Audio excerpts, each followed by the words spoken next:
안녕하세요. 우리가 살아내야만 하는 미래 시대는 너무나 많은 일들이 격변하기 때문에 이것을 잘 이겨낼 수 있는 미래 역량이 필요합니다.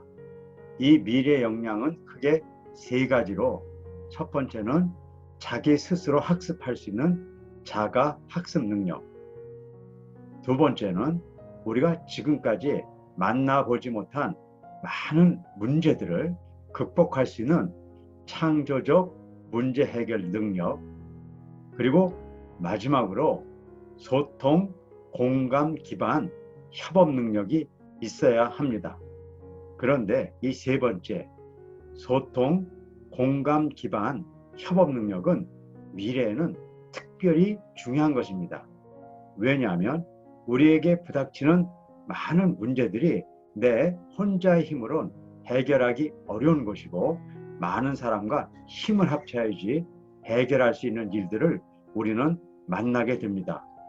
그런데 이런 협업 능력이 단순히 모여서 힘을 합쳤다고 되는 것이 아닙니다. 같이 모인 사람들이 서로의 생각을 공유하고 소통할 수 있어야 되는데, 이것은 그렇게 쉬운 일이 아닙니다.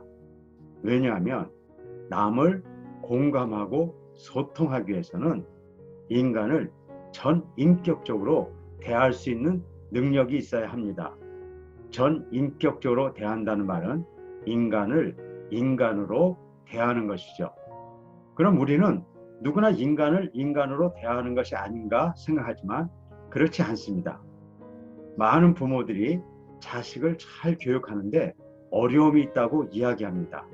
나름대로는 자식을 정말 사랑하고 모든 걸 희생했는데 자식은 그걸 인정하지 않는 것이죠. 그러다 보니 부모들은 아이들에게 분노를 느낄 때도 있고, 또 아이들은 부모들을 원망하기도 합니다. 왜 그럴까요? 자식을 자식으로만 봤지 인간으로 바라보지 못했기 때문에 그렇습니다. 자식도 자식 나름대로의 자기의 인격이 있고, 또 자신의 특별한 특질들이 있고, 거기에 맞춰서 살아가야 되는데 그걸 인정하지 않고 부모가 좋은 것을 준다는 명목으로 통제만 하다 보니 인간 대접을 못 받았다고 생각하는 것입니다.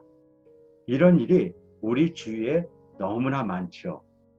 직장에서도 직장 구성원들끼리 인격적으로 대한다는 것이 무척이나 어렵습니다. 어떤 사업을 하는 사람이 고객을 만날 때도 그들을 고객으로 대하지 인격적인 인간으로 대한다는 것이 결코 쉬운 일이 아닌 것입니다. 그러면 우리는 어떻게 그들을 인간으로 대할 수 있을까요? 여러 가지 요소가 있지만 그 중에 가장 중요한 것은 각 사람들은 자기 나름대로의 특질을 가지고 있다는 것입니다. 어떤 사람은 어떤 일을 할 때 깊이 생각하다 보니까 우유부단하게 보일 때도 있습니다. 어떤 사람은 결단력 있게 일을 해가다 보니까 남의 생각들과 남의 의견들을 무시하는 것처럼 보여질 때도 있습니다. 그런데 이런 서로 다른 특질들이 조화를 이루면 한 조직에 엄청난 힘이 생깁니다. 그렇지만 이런 서로 다른 특질들이 충돌을 일으키면 큰 손해를 입기도 하지요. 이런 문제를 해결하기 위해서는 인간의 특질을 아는 방법을 배워야 하고, 또 그 특질을 인정해 줄 수 있는 그런 역량을 갖추어야만 합니다. 특질을 아는 것도 쉽지 않고 남을 인정하는 것도 쉽지 않은 일입니다.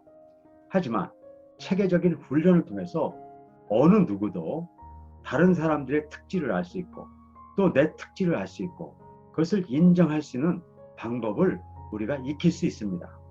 현재 우리가 남들과 잘 공감하지 못하고 소통 능력이 약해서 큰 일을 만들어갈 수 없는 상태에 있더라도, 우리가 한 인간의 특질을 바르게 알고 그것을 인정할 수 있는 방법을 알고 훈련할 수 있다면, 여기에 있는 어떤 분들도 미래에 가장 중요한 핵심 역량인 소통과 공감을 기반으로 한 협업 능력을 갖고 미래를 승리하면서 살아갈 수 있을 것입니다.